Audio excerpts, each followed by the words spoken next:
সূরা ফাতিহা এতদিন পড়লাম শুনলাম পুরাতন হয়ে গেল মনে হয়, সূরা ফাতিহা পুরাতন মনে হয় না। না, ওই বেঈমান মহিলাটা বলছে এই কোরআনটা 5 বার পড়লাম, মনে মনে হলো আর কোরআন পড়বো না, মুসলমানদের কোরআন পড়বো না। তবে এই কোরআনটা পড়তে পড়তে পড়তে পড়তে 52 বার আমি খতম করে দিলাম। কতবার কতবার? তোমার ঘরে বৌমাকে জিজ্ঞেস করো তো, মা কবার কোরআন পড়লে? বলো বলো। রমজান মাস না এলে কোরআন ছুঁইবে না, সারা বছর নামাজ রোজা কোরআনের ধার ধারে না। আপনি যখন বৌমা খুঁজতে গিয়েছিলেন, এই যে ছেলের জন্য মেয়ে দেখতে গিয়েছিলেন, তো মেয়েকে ঘুমটা কাটিয়ে বসিয়ে দিয়েছে, আপনি জিজ্ঞাসা করছেন হ্যাঁ মা নামাজ কোরআন জানো? তখন ওই যে আপনার বৌমা ওই যে হিজাব পরে বসে আছে, ওই যে আপনার বৌমার মা তখন বলছে, ওই যে আপনার বিয়ান তখন বলছে আমার মেয়ে বছরে 18 বার খতম দেয়, নামাজে পাটি থেকে ওঠে না বাবু, আমার মেয়ের মতো মেয়ে হবে না। গ্রামের লোককে জিজ্ঞেস করো। বাসের কন্ট্রাক্টর দেখেছেন, ও নিচে থেকে নেমে বলে ভেতর দিকে যান, গোটা বাস ভরে গেছে, শুধু বলে ভেতর দিকে যান ফাঁকা আছে, ভেতর দিকে যান ফাঁকা আছে। মানে জেনে বুঝে ও মিথ্যা বলে। বলে কি বলে না বলো? এ মা জানে আমার মেয়ে কোরআন নামাজ পড়ে না, তখনও বলছে আমার মেয়ে নামাজে পাটি থেকে ওঠে না, আমার মেয়ের মতো গ্রামে একটাও মেয়ে পাবে না। তবে এখানকার মা বোনরা ভালো, নামাজ কোরআন পড়ে, স্বামীর গায়ে তেল পায়ে তেল দেয়। দেয় কি দেয় না বলেন? দেয় কি দেয় না? ভয় খাচ্ছেন নাকি আপনারা?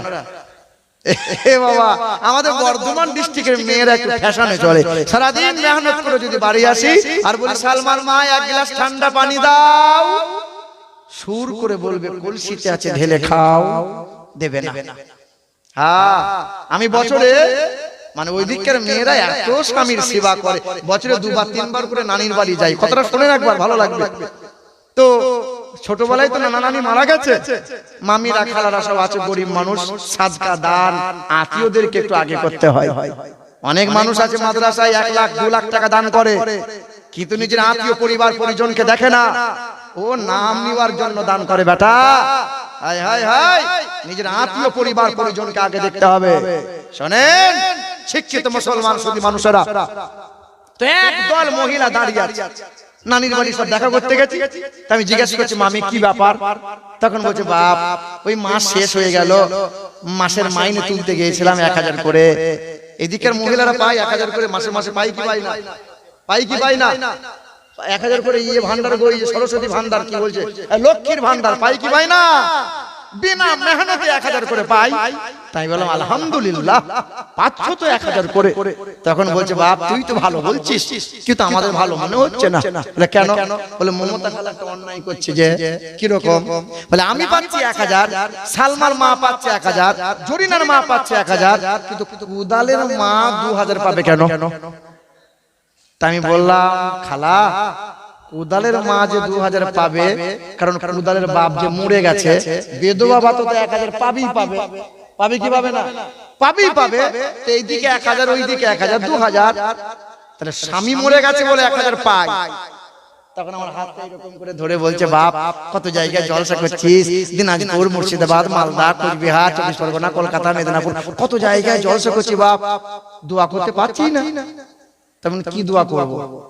বলছে দোয়া করে দিয়ে যেন বুড়োটা মরে যায়, কারণ ও যদি মরে যায় আমি বসে বসে 2000 পাবো। আস্তাগফিরুল্লাহ আস্তাগফিরুল্লাহ। বাবা স্বামীর সাথে এইরকম কেউ অমঙ্গল কামনা করে? করতে আছে? এ মা বোনেরা শোনো, মা শোনো, পৃথিবীতে পুরুষ মানুষ হার্ট অ্যাটাক করে বেশি মরে না মহিলারা বেশি মরে? হার্ট অ্যাটাক করে কারা বেশি মারা যায়? হ্যাঁ, বর্তমানে চিকিৎসা বিজ্ঞানটা বলছে, ডক্টররা বলছেন যে পৃথিবীতে পুরুষ মানুষের হার্ট অ্যাটাক করে মরে যাওয়ার সংখ্যা বেশি, আর কারণ হলো তাদের বিবি। বলে কেন? বলে বিবিরা এত পরিমাণে মানসিক অত্যাচার দেয়, ওই একটা কথা নিয়ে সারাদিন আপনি মেহনত করে বাড়ি আসবেন, ওই একটা কথা নিয়ে কানের কাছে ভ্যানর ভ্যানর ভ্যানর ভ্যানর ভ্যানর রাত পার হয়ে যাবে, কিন্তু কথা বন্ধ হবে না। বলো বলো বলো, ভুল বলছি বোধহয়? সংসারে আগুন লাগে কিসের কারণে? মহিলাদের কথার কারণে। আমি একদিন জলসা করে বাড়িতে বসে আছি, আর একটা মহিলা শুধু উঁকি মারছে। মানে কি ব্যাপার? বলে হুজুর একটা তাবিজ দেন, আমার স্বামী আমাকে দেখতে পারে না। মানে কি তাবিজ দেবো মনে মনে চিন্তা করলাম, এর কথা বন্ধ করতে হবে, কারণ সংসারে আগুন লাগে কথার কারণে, ঠিক না ভুল বলো? তো ঘরে একটা ক্যালেন্ডার ছিল, বুঝলেন, ক্যালেন্ডারে কাগজ দেখেছেন মোটা পারা, টুক করে ছিঁড়ে দিয়ে এরকম মোটা করে সুতোই করে বেঁধে আমি বললাম এই তাবিজ দিলাম, সাংঘাতিক তাবিজ, এই তাবিজ যেন কোনোদিন খুলবে না, খুললে কিন্তু কাজ আর হবে না। আমি তো জানি কি তাবিজ দিয়েছি। হে বাবা, তখন ওই মহিলা বলছে হুজুর ঠিক আছে আপনি যা বলবেন তাই। মানে শোন, তোর স্বামী যখন সারাদিন মেহনত মাঠ ঘাট করে আজার বাজার করে বাড়ি আসবে, এই তাবিজটা টুক করে দাঁতে নিয়ে টিপে ধরে থাকবি, কথা বলবি না। 40 দিন পরে বলছে হুজুর আপনার তাবিজে মরা মানুষ জ্যান্ত হয়ে যাবে, সাংঘাতিক কাজ। মানে কাজ হবে না মানে তোর কথা বন্ধ করেছিলাম। এ বাবাজিরা ভাইরা, এ মা বোনেরা, নবী বলছেন মহিলাদের জন্য জান্নাত পাওয়া অত্যন্ত সহজ। নবী বলেন আল মারআতু ইযা সাল্লাত খামসাহা ওয়া সামাত সাহরাহা ওয়া আসানাত ফারজাহা ওয়া আতাআত যাওজাহা ফালতাদখুল মিন আইনি আবওয়াবিল জান্নাতি শাআত। নবী বলেন চারটি গুণ যদি ভালো করে নাও, এ মহিলারা, 1 নম্বর 5 ওয়াক্ত নামাজ পড়ো, রমজান মাসে রোজা রাখো, স্বামীর সেবা করো, স্বামীর কথার বাইরে যাবে না, স্বামীকে তুই-তুকারি করবে না, স্বামীকে ভাষা খারাপ করবে না। 4 নম্বর হলো বেহায়াই চলবে না, বেপরদাই চলবে না, পরপুরুষের সাথে ফোনে গল্প করবে না। 4টে গুণ যদি ভালো করে নাও, জান্নাতের 8টা দরজা খোলা পাবে, যে কোনো দরজা দিয়ে হাসতে হাসতে জান্নাতি হবে। কিন্তু মহিলারা মনে মনে ভাবছে উলাউ তো কোন মৌলবীকে নিয়ে এলি, আমি জানি আর দাওয়াত হবে না আমার। মহিলারা বলবে এই হুজুরকে আর নিয়ে আসবি না। এ বাবা, কষ্ট হচ্ছে না তো আপনাদের? এ মুসলমান বাবারা, ভাইরা আমার, ও সোনামণি মা বোনেরা, ওয়াজ কথা ভুলে যাবেন না। ওই খ্রিস্টান ধর্মের বেঈমান মহিলাটা কি করেছিল? বলেছিল আমি বেহায়া ছিলাম, আমি নাইনটা ছিলাম, আমি শরাব পান করেছিলাম, বাম হাতে কোরআন নিয়ে ডান হাতে ধূমপান করেছিলাম, বেয়াদবি করেছিলাম।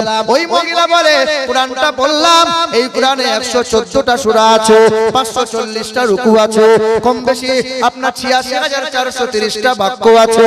এই কোরআনে 3,23,671টা অক্ষর আছে। এই কোরআন পড়ে জানতে পারলাম, নবীর আদর্শে মুগ্ধ হয়ে গেলাম। কোরআনের মতো কিতাব আর দুটো হবে না, আর নবীর মতো এমন মহাবৈজ্ঞানিক পৃথিবীতে আর পাওয়া যাবে না। বৈজ্ঞানিক জর্জ বার্নার্ড শ বলেছিলেন যে I believe if a man like the great scientist or Prophet sallallahu alaihi wasallam, তিনি বলেছিলেন বিশ্বের 1 নম্বরের মহাবৈজ্ঞানিক নবী মুহাম্মদ সাল্লাল্লাহু আলাইহি সাল্লাম, নবীর মতো এত বড় মহাবৈজ্ঞানিক পৃথিবীতে আর কেউ হবে? বিশ্বাস হয় আপনাদের যে নবী মুহাম্মদ সাল্লাল্লাহু আলাইহি সাল্লাম কত বড় বৈজ্ঞানিক? সামান্য ছোট্ট করে উদাহরণ দিই, দেখেন, একটা উদাহরণ দিই। নবী আমার 1400 বছর আগে বললেন পুরুষ মানুষ যারা টাকনুর উপরে কাপড় পরিধান করবে তারা, এই যে আমার দিকে তাকান, নবীজি বললেন পুরুষ মানুষ যারা টাকনুর উপরে কাপড় পরিধান করবে তারা, মহিলারা যারা টাকনু ঢাকা দিয়ে রাখবে তারা। বর্তমানে চিকিৎসা বিজ্ঞানটা সেলুট জানিয়ে বলছেন, যে সময় কোনো ল্যাব ছিল না, পরীক্ষা নিরীক্ষা করার যন্ত্র ছিল না, নবী কত বড় মহাবৈজ্ঞানিক।